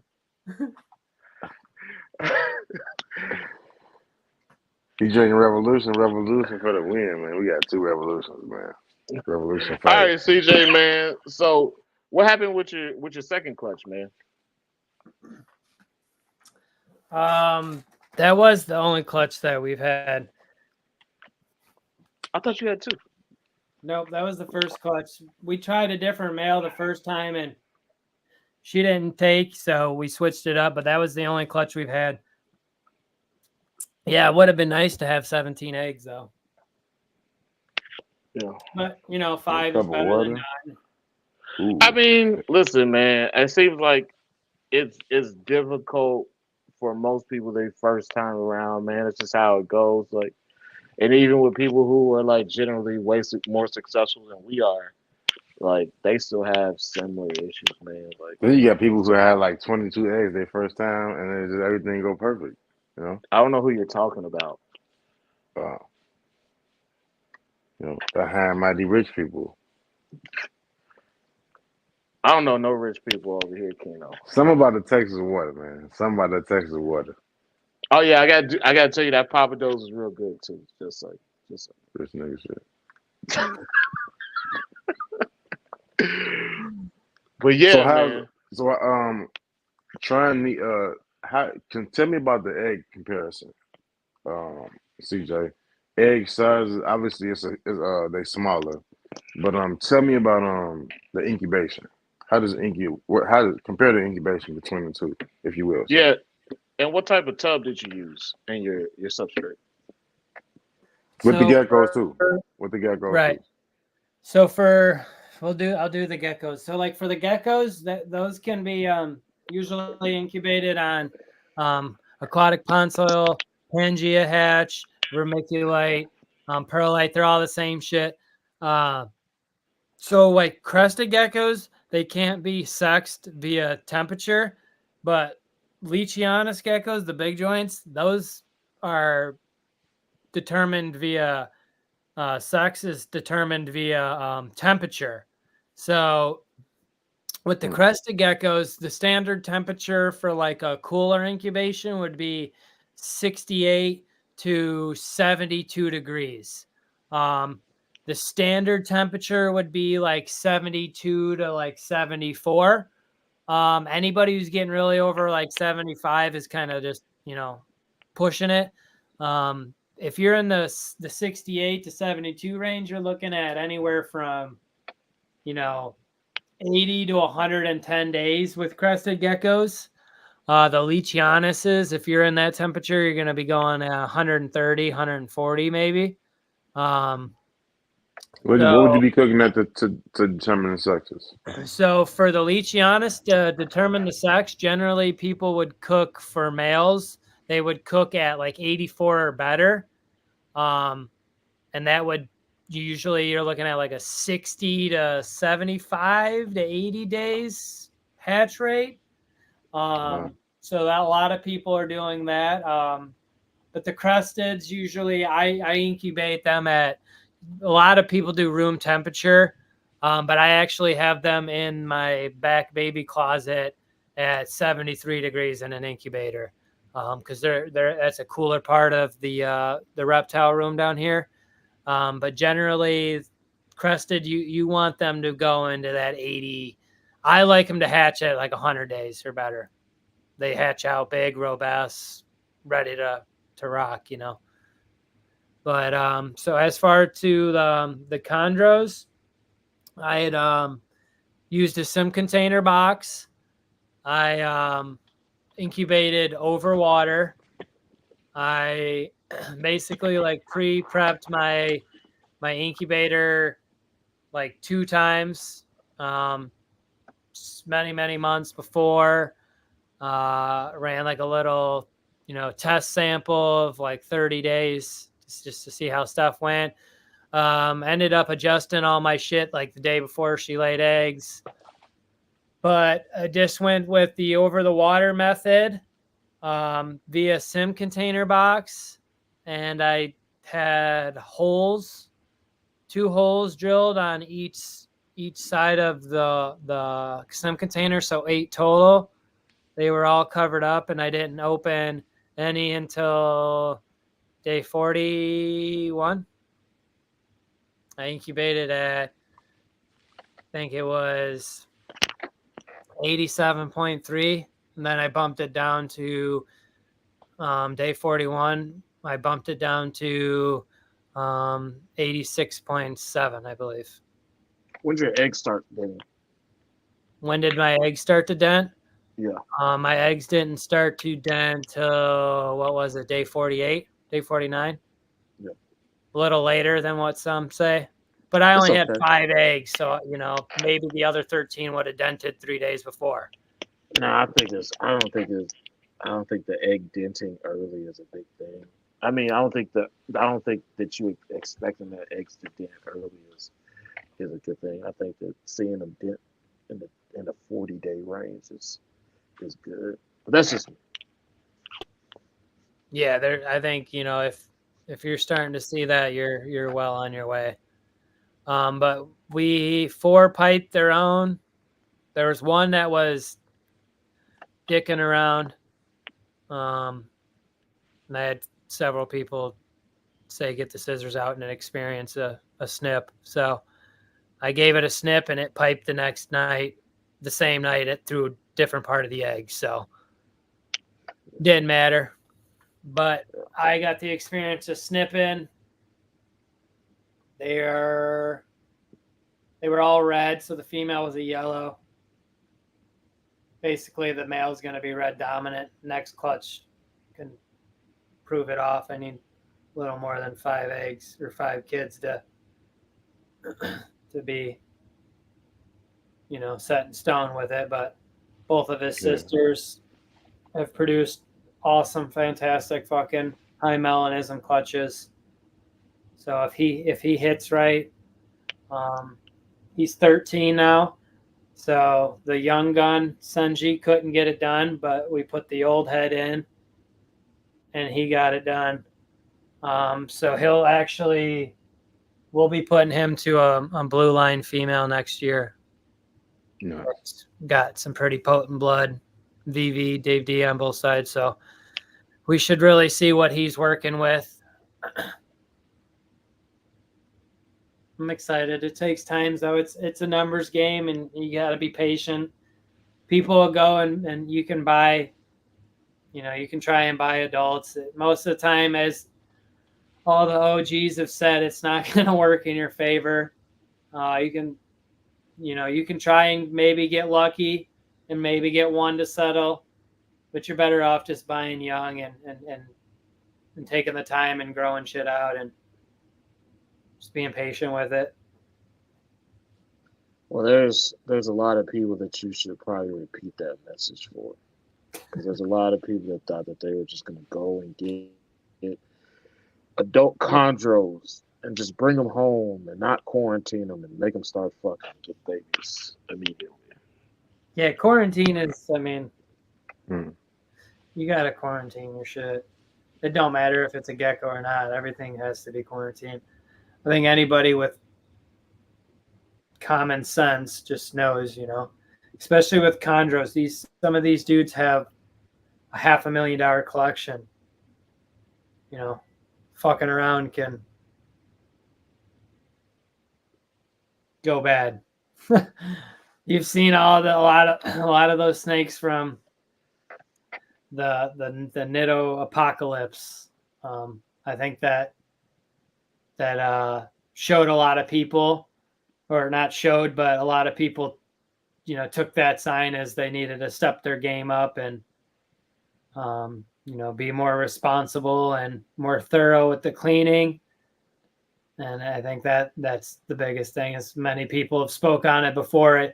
If you're going to be a lazy cleaner and keeper, then, the chondros are probably not for you.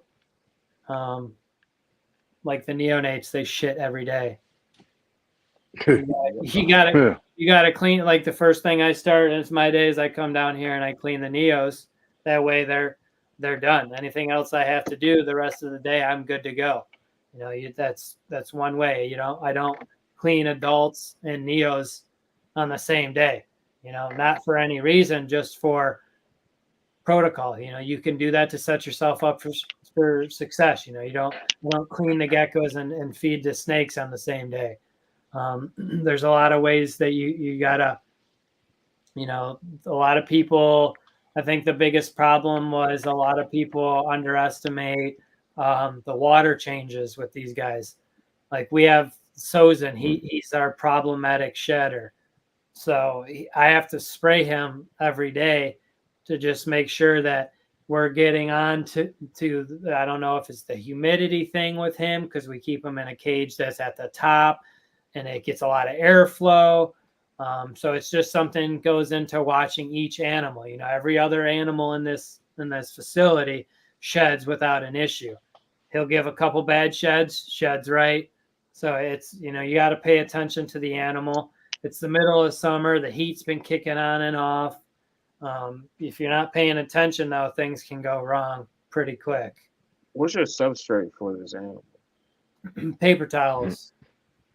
Yep. Think about, like maybe trying like a puppy pad or like full of water when you see it going blue.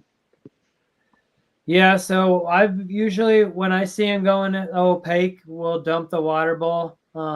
Even before then, trying to make sure he's being fed well saturated meals, and just, you got to pay attention to your animal and adjust where you can. And you got to do right by him. Somebody who doesn't, you'll see people post on the forums and they ask, why is my snake doing this? Or could be 100 different things. Good morning, Peter. Good morning. Whatever. But now you can get on the Facebook group and there's 30,000 people on there. That's a lot of arguing about a lot of stupid shit. It's a lot of opinions. Yeah. That's a lot of tough shit. Take that. Sometimes you can wade through and get some good information. I think that one of the biggest things is mentorship. Like, you have anybody if mentor I'm you on heavy? the forums, I go in there and I use the search bar and I type in what I'm looking for. Take that. Yeah. Take that. But yeah, I was gonna say something else. But did you have somebody like mentor you through this at all? Yeah, so I've had a bunch of people, Dimitri, Kino, Brennan Nolan, Brian Latimer. I've had, like I said, I had reached out to a lot of people. I've had a lot of people in my corner to begin with. Chewy's got a lot of people in his corner. So, there's so many different ways that we can get lanes, sources of info. And we try our best to really know as much as you can, but that firsthand experience is, we've experienced the breeding factor, we've experienced the crash of the female and then the death of the female. So our first year we got hit with the full fucking flush. So I mean, that's going to be part of the game. It's, you got to get over the humps when they happen. A lot of people might shut down and just say they're done with it, and we're going to keep going, and we're going to try to get things going the right way. And it was our first go. Maybe it was destined for her to go that way. I have no idea, so we're just going to try to do right by the animals our next go.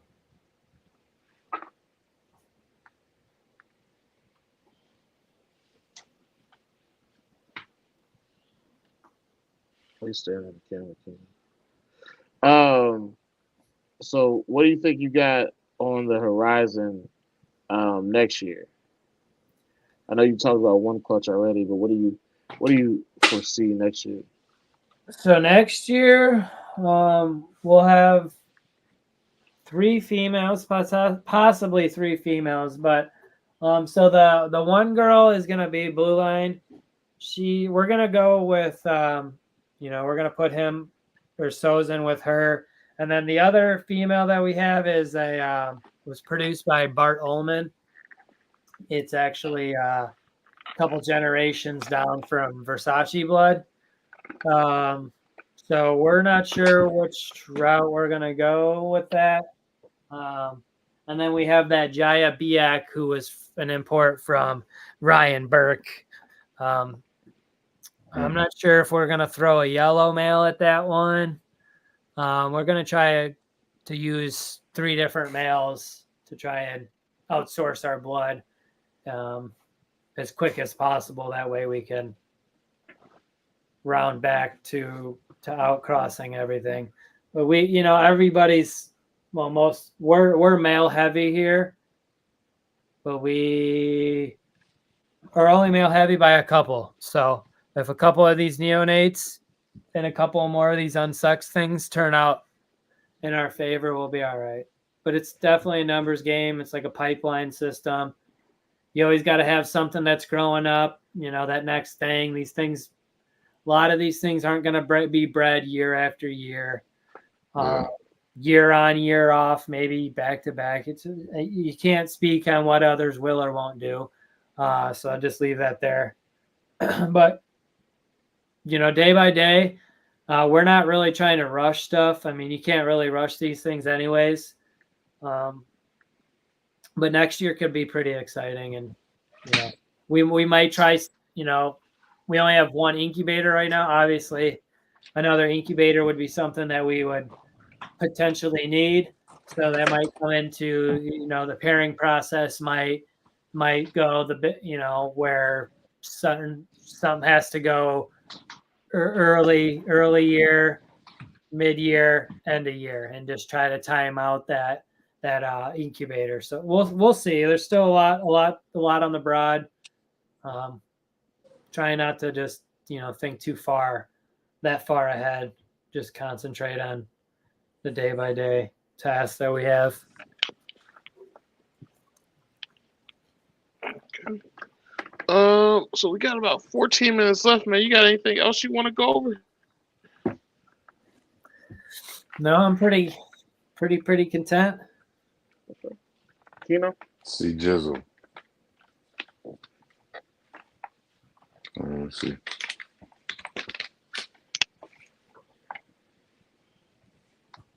Oh, I got a question.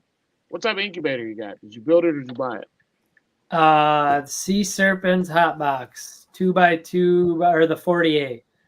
Okay. Pretty nice.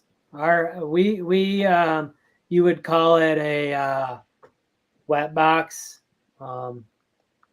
Super high humidity, 95 within the incubator box, 99 in the egg box. The door was always dripping. Getting zero complaints with the incubator. Zero complaints. I think if we were to buy another one, that's the exact route we would go. Maybe the bigger model, but I don't know if that 48 is just easier to control. Well, the smaller they are, the easier they bounce back. We'll have to see. If we're going to have a couple clutches a season, we're definitely going to have to have something on standby at all times. Mm-hmm.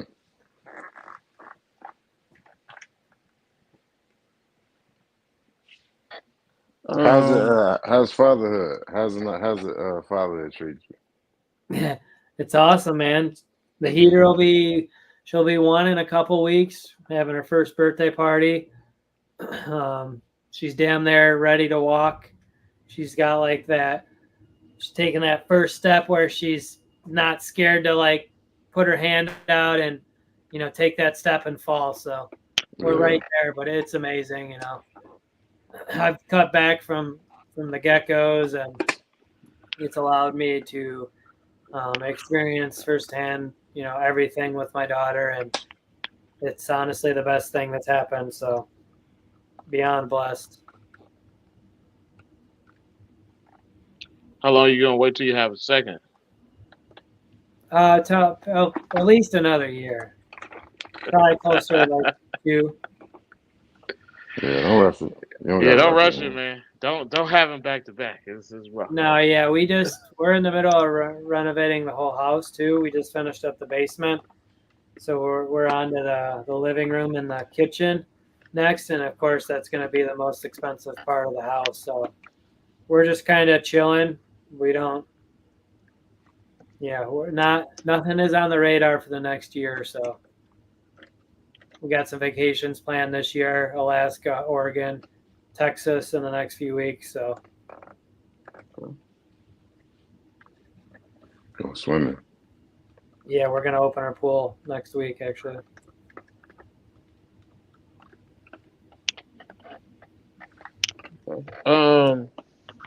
As far as it goes with Neos, how long do you plan on keeping these babies? Are you gonna keep them all?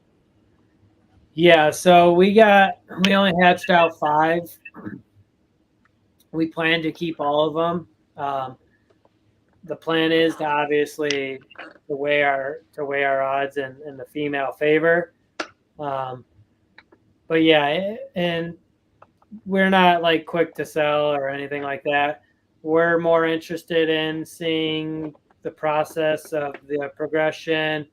Are these kids gonna follow the sisters' suits and throw high melanism babies? It's not like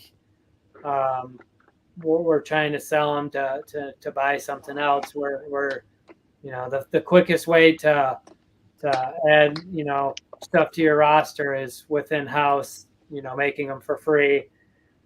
So that's maybe if we have a male or 2, I don't know that we would sell them. Maybe we would sell them one male, or trade them out and put them in places they need to be before we try to source a revenue. But we have some projects where we eventually do see ourselves selling some stuff, and we want to be able to sell some stuff that people can afford. I have a lot of gecko buddies and colleagues that are interested, and I have a couple buddies that are already dabbling into the chondros. So when they waiting for you, they waiting on you. They waiting on you to supply them and everything. Yeah, I guess it's it's gonna be hard to get them away from me already. And big CJ the plug. I want to keep them up. CJ the plug, man. You and Chewy over there. Yeah. Chew, man. I'm happy to see y'all success, though, man. Yeah, you've been there you and day Chewy. one, man. So I appreciate everything you've done. Like I said, you've done a lot. You've mentored me. Y'all came out from the bottom, man. Yeah, this next few seasons is gonna be good. I think there's a lot of people that are gonna have breakout years in the next 3 to 5 years. And like I said, I don't know if people are gonna get mad that there's gonna be more people actively breeding, producing, selling. Not like people are trying to step on other people's toes, but eventually, how do those other people make way? They have to sell it a little cheaper than the other guy, and it comes down to they'll be okay. Who is who? Certain people want to buy a Neo just from the phenotype of the parent. They don't even care about the lineage. Some people want the lineage only. There's so many different customers and lanes, and I don't see this slowing down at all. Yeah, I think that things are going to change, especially what you said about phenotype. People buying animals based off phenotype. I think that is going to be a bigger thing coming up. I think it already has. Less people are willing to take a risk on a $7,500 baby. I wouldn't. I personally wouldn't. I mean, a lot of people say that, and a lot of people still wouldn't. But in actuality, people that say that, sometimes they maybe can't, spend that type of amount, so they're already being biased towards that. But again, there's some stuff that we bought snakes at a way cheaper price that are phenotypically blowing these fucking snakes out of the water. Yeah, I mean, the idea of spending $7,500 or $5,000 on a snake, and you just end up getting a green snake is not only a thing that's kind of a possibility. Like, it's a very real possibility. I would say it's very high probability. Yeah, it's a very real possibility. There's a few select people where you can take your money and know you're guaranteed to be, and still, even then, sometimes they're going to miss. But it's like risk and reward. If you're going to spend 65 to 10 grand on something, are you going to go to somebody who's been doing it for 5, 6, 7, 8 years in a row, or just somebody that has a fancy snake? So it just depends, man. There's so many buyers. So there's people that will, their first fucking snake, they'll drop $6,500 and not care, not have a clue what they're getting. Yeah, and I think that has led to a lot of people spending a bunch of money when they first come in, and then exiting real quickly. Yeah, and then what that happens is in the gecko world, the biggest thing is people will buy something for a huge price and then it doesn't turn out. Those people in the gecko world, so like another comparison from the geckos to the chondros, how the chondros people use, like, okay, say the snake at the age of 2 to 3 phenotypically was the best looking snake. That's when it looked the best in its life. So they use that picture as the staple selling point of their animal or their clutches. But that snake at the age of 10, fucking 5, 6, 7 is all green and already bypassed that trait that it already went through. you know, and people in the gecko side would say that's a false. You know, people are going to say you sold me this picture of this, you know, and that's not what it showed up as. Obviously, you get pressed about it, but that's one thing that I've noticed from the chondros to the geckos is the chondros, the lineage pictures can be used at the best stage of their life, not what their true ending. So Yeah, are some I mean, people but buying for the stages? That's where you end up with a green snake for 6,500, and hopefully it produces the way you're hoping. you know, if you like, I think that Bill Stiegel, like I've said this, I was like I think Bill Stiegel has the best representation of chondros on his lineage charts, and he shows parents and grandparents, because beyond that, now this is from his words. He says it doesn't really matter much, and I think that that is true from Oh seeing a yeah, lot of chondros over the Dave said years. that too. You know, Yeah, you like go 15 by generations back, and it's a green fucking snake. yeah, like looking back at it to me is just like, yeah, you know, some people are probably some people are getting sold on lineage charts, and like you may not get that in return with neos. Um, so it's possible. I think that as we go on, we'll see people try new things. We're always seeing people bring calico back though, but I think that we'll see new lines. And one of the reasons why the old lines are gone is because they probably weren't meant to stay around for a long time. So I want to see what the new breeders are doing. I know that's not necessarily something that people want to hear, but it's the reason why some of those old lines ain't here no more.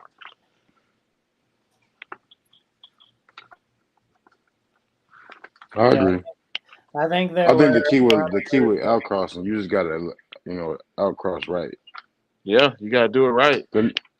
Cause that's all they did when they that's all the OGs really did. They outcrossed. Yeah, They didn't they didn't start with expensive designer chondros. not at all. Now, granted, they did start with animals that we can't get no more, like PNG stuff. A lot of that, But I also think that, you know, I think that those guys, they had a different outlook on it too. Um, those guys, they said, "Hey man, we're at the beginning of the forefront. We're gonna do whatever we want to do," which is a different model than you see today, where people just like, well, you know, if I could get this and plug it into this, and I could get this.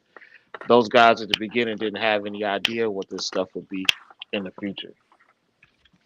yeah, that's true.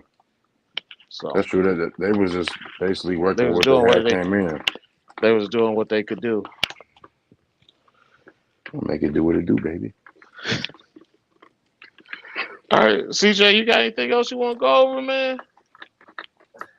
I'm good, man. Shout out to Chewy, man. You should have had Yeah, your ass here. yeah. I talked to him. I thought we was gonna be able to get him to sneak in for a minute, but it didn't happen. So when you see him, beat him up, man. He's probably sleeping. That's what he said. He said he only come in real early for a few minutes, but That's cool though. it was good. I think that I think you had I think this was one of the better shows that we had, CJ, man. Hell yeah, appreciate y'all having me. Yeah, it's about time we had CJ on this thing, man. See Yeah, Jizzle. we'll do it again too. You got anything? You got any parting words for the crowd, CJ? No, just shout out to my girl. You know, without the people at home, most of the shit's not feasible. Yeah. Gotta take care of in-house shit first. The people that are allowing us to do this, you know, shout out to them. Shout out to Kino, shout out to Dimitri, shout out to the Brian, shout out to Brennan. Just shout out to everybody who takes time out of their day to respond. You call him the Brian? That's what you call him now, the Brian? Just Brian. I was just, you know, thanking people. The Brian.